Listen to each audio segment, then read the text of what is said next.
네, 안녕하세요. 이제 대동맥 혈관병원 신장혈관 인후외과입니다. 이렇게 많이 기대해 주셔서 감사드립니다. 오늘 제가 이제 작년에 이제 대동맥 혈관병원 개원하고 1년이 지난 시점에서 이제 환자나 보호자분들을 위해서 이제 건강검사를 처음으로 개최를 하게 되었습니다. 먼저 이 대동맥 혈관병원의 전신이신 송서원 대동맥 혈관병원장님의 인사 말씀 먼저 읽겠습니다. 박수로 맞아주시고.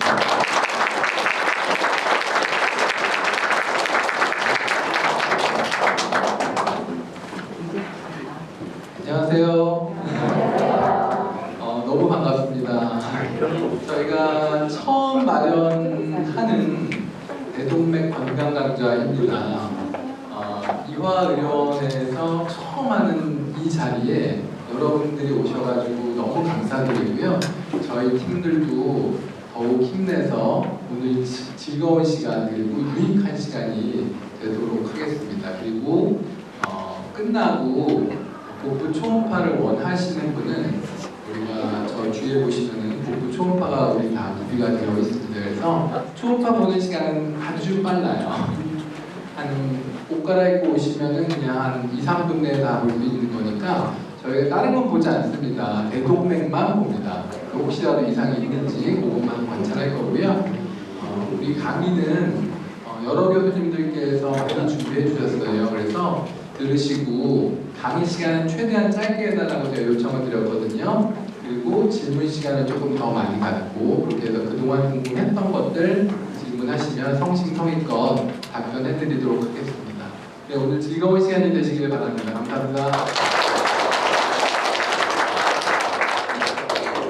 네, 바로 이어서 먼저 첫 번째 강의로 다시 한번 병원장님의 강의가 있을 예정입니다. 제목은 대동맥 질환과 치료라는 제목으로 병원장님의 강의가 있겠습니다. 네, 감사합니다. 대동맥 질환 전반적인 거에 대해서 잠깐 말씀을 드리도록 할 겁니다.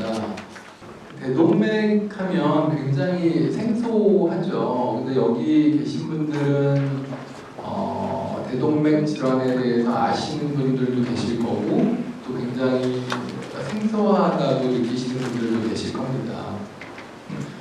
대동맥 질환을 가진 가족들이 있으신 분들도 있으신 것 같고요. 또 내가 대동맥 질환이 있어서 병원에 다니시고 있는 분들도 있을 겁니다. 대동맥은 뭐죠? 우리가 그냥 흔히 표현을 하기로는 가장 큰 혈관이죠. 가장 큰 혈관. 그러니까 혈관은 우리가 보통 협심증 그러면은 혈관의 직경이 한 2mm, 1.5mm 그 정도 되거든요. 근데 대동맥은 혈관의 직경이 얼마쯤 될까요? 5mm. 보통 복부대동맥은 한 2cm, 20mm죠. 그리고 네, 보시면 여기 가운데 있는 게 복부대동맥이라고 보이시죠? 요거는 배에 있는 거예요. 우리가 아까 초음파를 보겠다고 하는 거는 요 복부대동맥을 보겠다는 겁니다. 저기 직경이 2cm가 정상인데 예를 들어서 1.5배, 그러니까 3cm 이상으로 커지면 우리가 대동맥이라고 진단을 하고 치료는 그 이상 5cm 정도 커지는 경우에 우리가 치료를 보통을 합니다. 그리고 이제 심장에서 이제 대동맥이라는 게 나오는데 상행대동맥은 위로 간다고 해서 상행대동맥이라고 합니다. 심장에서 제일 가깝고요. 한막 바로 위부터 시작하고 그 다음에 이제 나가는 부위가 대동맥궁이라고 해서 머리를 가는 혈관들이 분포하는 곳이에요. 대동맥궁 넘어간다고 해서 그 다음에 밑으로 가면 이제 하행대동맥이라고 하기도 하고 또 흉부 가슴 왼쪽에 있기 때문에 흉부대동맥이라고 얘기합니다. 그리고 아까 얘기한 횡격막 아래쪽으로 가면 배에 있는 걸 우리가 복부대동맥이라고 얘기해요. 그러니까 결국은 이 대동맥이라는 것은 우리 몸에 있는 가장 큰 혈관인 거죠. 직경이 얼마나? 2cm. 상행대동맥은 조금 더 커요. 한 3cm 정도 되고요. 점점 내려와요. 3cm, 2.7cm, 2.5cm, 그리고 결국 복부에서는 2cm. 그 정도 부위라고 아시면 되겠고요. 대동맥 수술이 무슨 그림이냐면, 대동맥 수술은 질환은 수술하고 어떤 치료를 했을 경우에 굉장히 합병증과 사망률이 굉장히 높아요. 무서운 병이라는 거. 의사들도 굉장히 이 질환에 전문하시는 분들은 굉장히 극소수입니다. 왜냐하면 하기 싫어해요. 요즘에 기피과라는 얘기 들으셨죠? 필수과, 기피과. 필수 기피과가 흉부외과 그리고 혈관외과 또 인터벤션 중에서 대동맥 하시는 분들이 이제 그런 거죠. 굉장히 어렵습니다. 그래서 저희가 급성대동맥 박리증이라는 병은 뭐냐면 갑자기 와요. 갑자기. 멀쩡한 아까 그 보여드렸던 그 깨끗한 대동맥이 쭉 박리, 찢어지는 병이거든요. 근데 이거는 언제 올지를 우리가 예상하지 못합니다. 대동맥 크기는 정상이에요.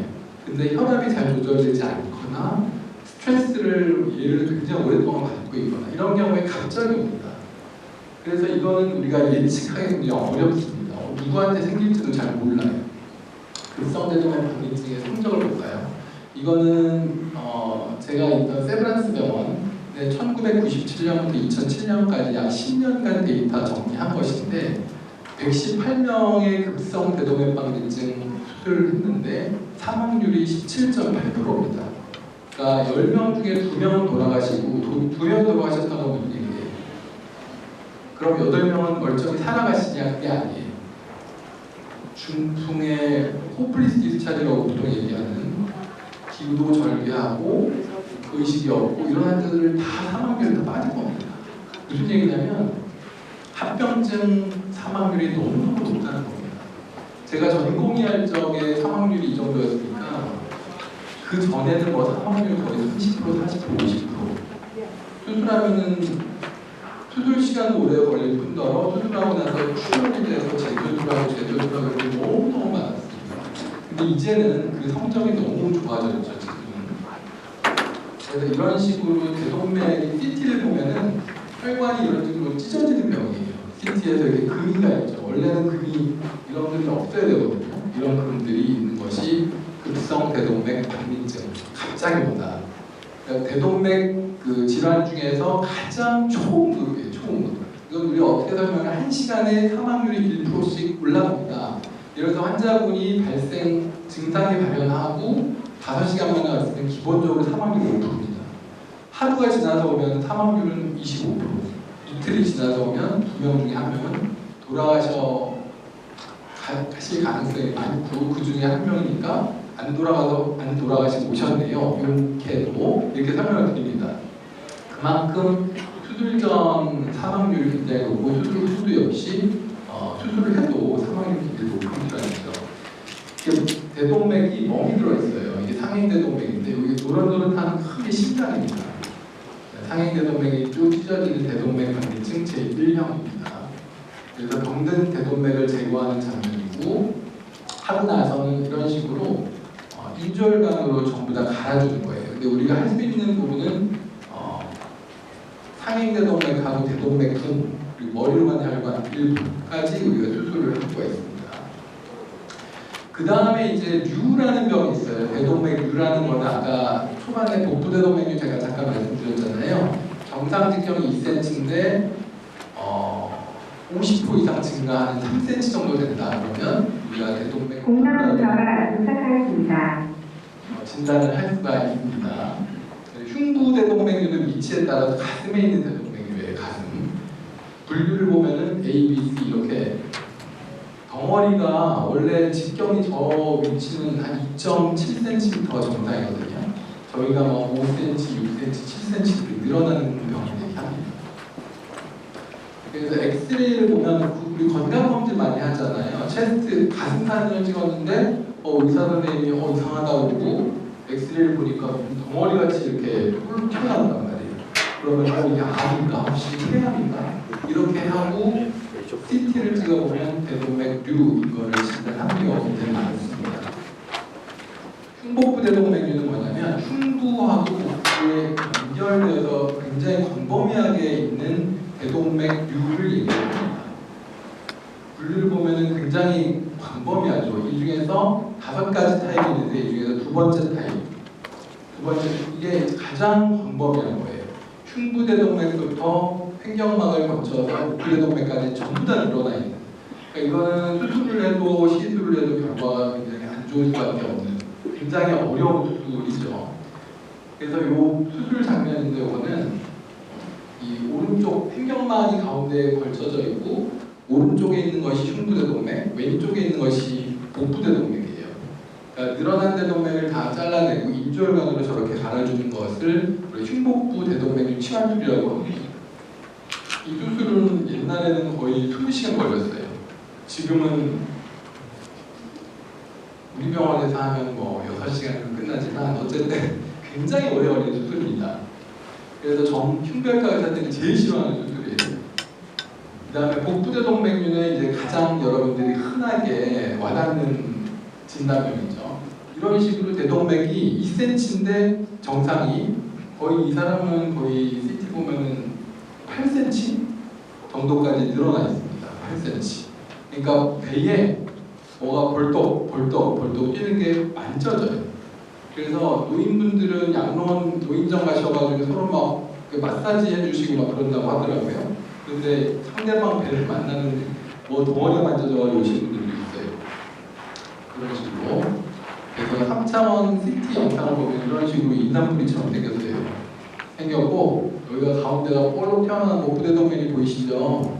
이게 이제 복부대동맥류입니다. 이 안에 그럼 과연 뭐가 들어가 있을까? 혹시 아세요? 뭐가 들어가 있을지 혈관이거든요. 저기 늘어난 혈관인데 그 안에를 우리가 수술을 해서 열어보면은 그 안에 막 찌꺼기들이 많이 있어요. 그러니까 우리가 하수 그 수도 파이프가 오래되면은 한 30년, 40년 이렇게 되면 사용하다 보면은 그 안에 찌꺼기가 끼는 것처럼 혈관도 늘어나면서 약해져 있거든요. 그러면 그 안에 막 노란 그리고 막 지름 같은 것들이 들어있어요. 혈관에. 그런 것들이 막 날아가면 다리에 가서 박히기도 하고 다리가 아프기도 하고. 그래서 이제 지금까지 뭘 말씀드렸냐면 급성 대동맥 박린증이라는 응급치료 말씀드렸고 대동맥류도 말씀드렸어요. 대동맥류는 위치에 따라서 흉부대동맥류 가슴에 있는 거 그리고 흉복부대동맥류 말씀드렸고 또 복부대동맥류 말씀드렸습니다. 지금은 수술도 있고 치료가 시술도 있는데 이 시술의 발전이 눈부시게 지금 일어나고 있습니다. 그래서 점점 환자분들이 배를 열고 가슴을 열고 이런 것들을 싫어해요. 근데 그 결정은 배를 열지 가슴을 열지 아니면은 열지 않고 시술, 스텐트 도관이라는 거 있죠. 그런 걸 할지는 사실은 의료진과 환자와 가족들과 전부 다 상의해야 되는 부분인데 가장 중요한 건 누구의 의견일까요? 본인의 의견, 예. 물론 본인이 나는 절대로 내 몸에 칼을 대면 나는 절대로 안 된다 이렇게 얘기하시면은 의사도 어쩔 수 없어요. 근데 의사는 이렇게 말씀드릴 수밖에 없어요. 환자분한테 가장 좋은 방법은 이겁니다. 수술입니다. 또는 시술입니다. 근데 환자분이 이거 말고 다른 거를 너무 강하게 원하면 우리 마음대로 할 수는 없어요. 그렇지만 제가 봤을 때는 이게 좋을 것 같습니다라고 권유를 하는 거죠. 권유를. 강제는 못합니다. 절대로. 근데 어쨌든 의사가 대동맥을 치료하는 의사가 수술도 할 줄 알고 시술도 할 줄 알아야 그 장단점을 잘 설명할 수 있고 어떤 게 좋은 건지 명확하게 알 수가 있다는 점이 제일 중요하죠. 그래서 이제 개흉개복 시술, 하이브리드 수술 이런 것들이 점점 발전을 하고 있고 이런 거는 이제 흉부대동맥의 늘어난 대동맥류이죠. 이거 옛날에 수술했는데 지금은 이제 수술 잘 안 하죠. 이런 거는 스텐트 도관이면 15분이면 다 끝나니까 이렇게 치료가 완벽하게 되죠.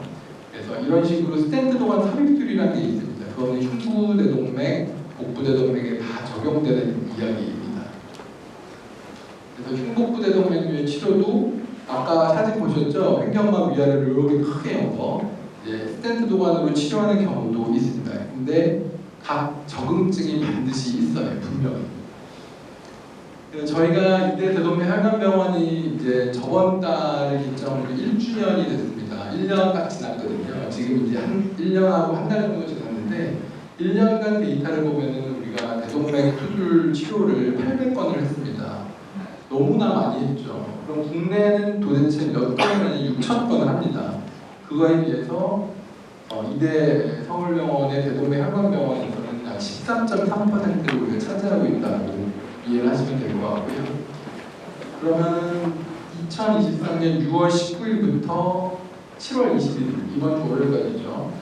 전원 온 환자들을 보면은 전부 다 대동맥 그리고 혈관 질환으로 우리 병원으로 전원 온 환자가 총 574명입니다. 1년 동안. 그러니까 하루에 거의 1명 내지 2명은 매일매일 다른 지역에서 전원으로 오고 있습니다. 여기 제주도도 있고 강원도도 있고 전라도도 있고 다 있습니다. 분포도를 보면 서울 경기가 가장 많지만 경기 8도에서 환자들이 오고 있죠. 그 이유는 여러분들이 더 잘 아시리라 생각을 합니다. 월별 보면은 약 48명, 50명 정도가 매달 우리 병원으로 대동맥 질환을 가지고 오고 있습니다. 1년 한 달 동안 우리가 880건의 치료를 했고 사망률은 3%. 사망률이라는 거는 사실은 어떻게 이해하셔야 되냐면 이게 높은 거인지 낮은 거인지는 잘 모르실 거예요. 근데 이거는 전 세계에 대해서도 거의 타리 수준입니다. 사망률이 3%는 100명 중에 3분은 근데 그래도 돌아가시는 거예요. 어쩔 수가 없어요. 대동맥 질환이기 때문에. 그래서 1년에 1000건을 지금 단기 목표로 하고 있고 여러분의 건강한 대동맥을 위해서 끊임없이 노력하고 연구하고 투자하도록 하겠습니다. 네, 감사합니다. 네, 원장님 강의 잘 들으셨죠? 혹시 질문 있으신 분 계실까요? 질문 있으신 분은 손 들고 질문해 주셔도 되고요. 네. 17일날 새벽에 저희 신랑이 갑자기 서울서 대동맥이 터져가지고 와서 성수영 교수님이 살려주셨어요. 음식은 어느 게 좋은지 아니면 피해야 될 음식이 뭐가 있는지 알고 싶습니다. 뭘까요? 피해야 될 음식, 술, 담배. 환자분한테 그렇게 말씀드릴 수밖에 없고 짠 거, 단 거 어쩔 수가 없어요.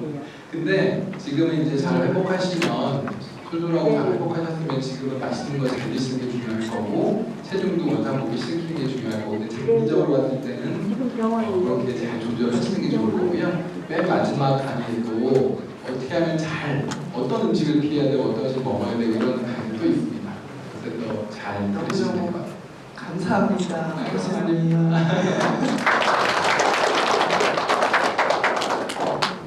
저는 5월 10일 날 복부 대동맥 수술을 했는데 지금 한 3개월 조금 안 되는데 제가 느끼는 증상은 그 피로가 굉장히 좀 느껴요.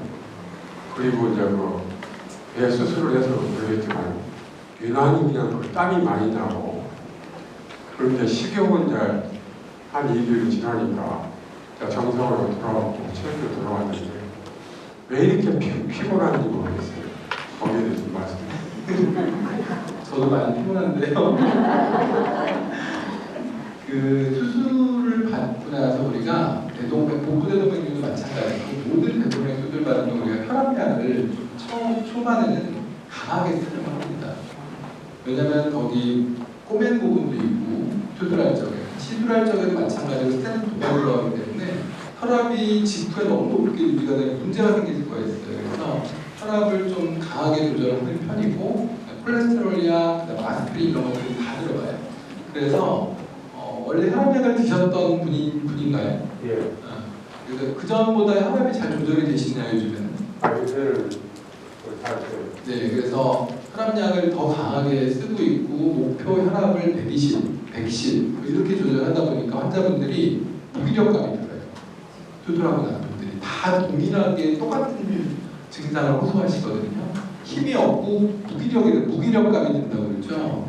그래서 우울감도 좀 생기는 분들도 있어요. 근데 이거는 시간이 지나면서 약제를 조금 더 조절하고 외래해서 그러면서 점점 좋아지는 문제입니다. 안녕하세요. 저희 남편이 6월 11일 날 밤에 1시인가 2시에 앰뷸런스를 타고 와서 지금 약물치료를 원장님이 교수님이 해주시고 계시는데 너무 힘이 없고 분맛도 없고 걸은 걸 밟으면 이런데 다리가 땡기고 아프지 잘못 걷겠다고 그러시거든요. 그리고 또 음식 드신 거 그런 거 좀 조심할 거라고 혈압이 지금 말씀하신 것처럼 정상으로 그대로 높았었는데 지금은 99, 105 너무 좋습니다. 그래서 제가 교수님을 한 번 더 뵙고 8월 13일에 예약이 돼 있지만 그 전에 한 번 더 뵙고 더 좀 상의 좀 하고 싶고 너무 좋아지시니까 감사합니다. 아, 네.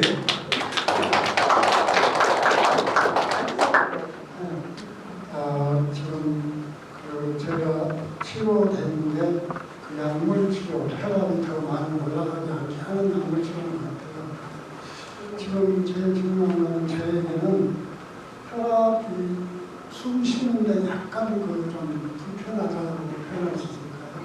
그런 점이 그러는 건데 일단 계속 약물 치료하는 게 그런 네, 지금 이제 이 환자분 같은 경우는 수술이나 시술하지 않고 약물 치료하시는 분들.